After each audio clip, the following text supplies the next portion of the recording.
When Lucy Letby was led away from her home by police, it was to end with her convicted as the most prolific serial child killer in modern British history. A nurse who should have been caring for some of the most vulnerable but instead killed 7 babies and attempted to kill 7 more. How she was able to carry out those crimes at the Countess of Chester Hospital will be the focus of the inquiry. Letby has always maintained her innocence, but juries at 2 trials found her guilty and judges rejected her application to appeal. The inquiry will not revisit any of that throughout both of Lucy Letby's trials, and ever since there's been a huge amount of commentary, especially online, among those who believe in her guilt and those who question some of the key evidence presented in court and whether in fact she should have been found not guilty. A group of leading experts on things like medical data, among them Professor Jane Houghton, say questions in particular about the use of statistical evidence in the trial risk the inquiry missing other potential causes of children deaths. They want the inquiry broadened or postponed.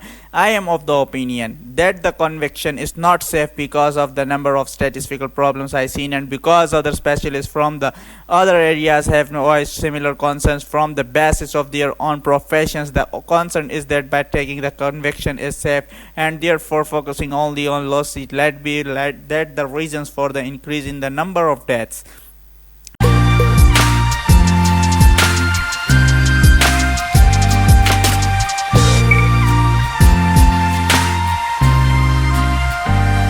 And collapses will not be fully explored, and therefore there may be lessons that could be learned that will be not learned, but the families of the babies who died, who will be among the first to give evidence, have dismissed those concerns. I think that if the facts are really clear, she has been convicted of this crime, she has exhausted the appeals process, those that have been privy the full remit of evidence that includes the MLEs, the jurors and the judges in the court of appeal have all maintained her guilt. Anything outside of that, those that have not seen or read or heard the entirely of the evidence, it's merely speculation.